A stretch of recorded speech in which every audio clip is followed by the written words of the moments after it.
शेतकरी बंधूंनो, आपल्या सुद्धा हळद प्लॉटला फुटवे कधी येणार आणि फुटवे यालेली अवस्था आपल्याला कशी ओळखायची याविषयी जर आपल्याला माहिती पाहिजे असेल तर हा व्हिडिओ आपल्यासाठी आहे. नमस्कार शेतकरी बंधूंनो, मी प्रवीण पवार, सुखकर्ता कृषी विकास केंद्र कोळगाव, तालुका हदगाव, जिल्हा नांदेड. आज आपण रिसोड परिसरामध्ये एका हळद प्लॉटला व्हिजिटसाठी आलो. पहिले आपण शेतकऱ्याचा परिचय घेऊया. नमस्कार काका. नमस्कार. आपलं नाव सांगा. मदन वसंतराव इंगोले, राहणार मौजा इंगोले, तालुका रिसोड, जिल्हा वाशिम.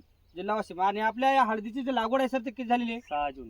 6 जून म्हणजे आज 14 ऑगस्ट 2026 म्हणजे जवळपास या प्लॉटला शेतकरी बंधूंनो 65-66 दिवस पूर्ण झाले. हळदीला जे फुटवे येण्याची अवस्था असते शेतकरी बंधूंनो, जे पण सुदृढ प्लॉट चांगल्या व्यवस्थित जर मेंटेन केला तर 45-50 दिवसापासून कुठं आपल्या हळदीच्या प्लॉटला फुटवे यायला सुरुवात होते. आणि 60व्या दिवशी बऱ्यापैकी 25-30% प्लॉटवर आपल्या फुटवे येणं गरजेचं आहे. आणि 60 म्हणजे 60 पासून दुसरे 60 म्हणजे जेव्हा आपली हळद 120 दिवसाची होईल त्यावेळेस आपली हळद आणि फुटवे एक समान दिसणं गरजेचं आहे. हे आपल्या सुदृढ प्लॉटचे लक्षण आहेत. पण यावर्षी बऱ्याच शेतकरी बांधवाची हळदीची व्यवस्थित वाढ झालेली नाही आणि त्या शेतकरी बांधवाला आपल्या लक्षात येत नाही की आपल्या हळदीला फुटवे कधी येतील.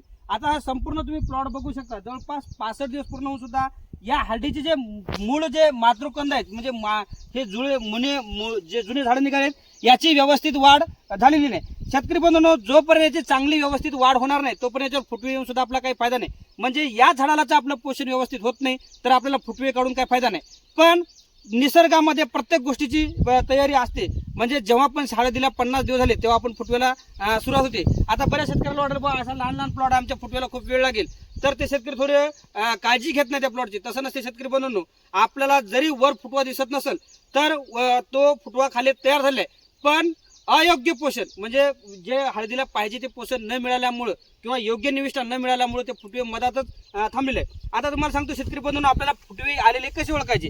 आता शेतकरी बंधूंनो, हे झाड आहे बघा. या झाडाची हाईट जर पाहिली तर एकदम कमकुवत झाड आहे वयाच्या नुसार.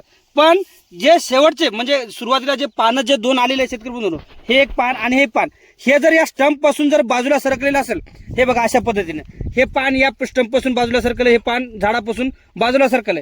याचा अर्थ समजून घ्या शेतकरी बंधूंनो की आपल्या झाडानं फुटव्याची खाली तयारी सुरू केली आहे, पण त्याला योग्य असं पोषण मिळत नसल्यामुळे ते जमिनीमध्येच आपल्या थांबलेलं आहे. मी एक तुम्हाला लगेच झाडच काढून दाखवण्याचा प्रयत्न करतो शेतकरी बंधूंनो.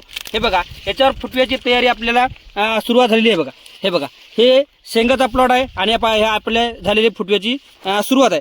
पण याला हवं तसं पोषण मिळालं नसल्यामुळं या स्टंपची व्यवस्थित वाढ झाली नाही आणि ह्या फुटव्याला योग्य पोषण मिळत नसल्यामुळं हे बघा शेतकरी बंधूंनो, हे फुटव्याचे तयार झाले. तर शेतकरी बांधवांना आम्ही विनंती करतो की आपण जे पण निविष्ठा सांगतो, सुख करता नेहमी दर्जेदार निविष्ठावर भर देते. सर्व शेतकरी बांधवांना सांगतो की जोपर्यंत तुम्हाला दर्जेदार निविष्ठा मिळणार नाही तोपर्यंत तुम्हाला दर्जेदार उत्पादन मिळणार नाही. आणि प्रत्येक गोष्ट शेतामध्ये जाऊन शेतकऱ्याला समजून प्रॅक्टिकल शेती करण्याचा प्रयत्न करते. त्याच्यासाठी हा सर्व शेतकरी बांधवांनी व्हिडिओ लक्षात घ्या.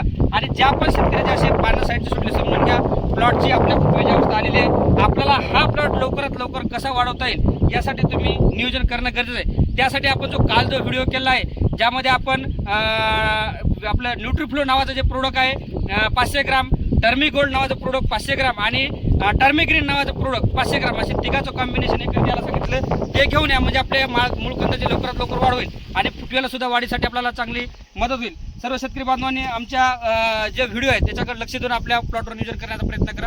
धन्यवाद.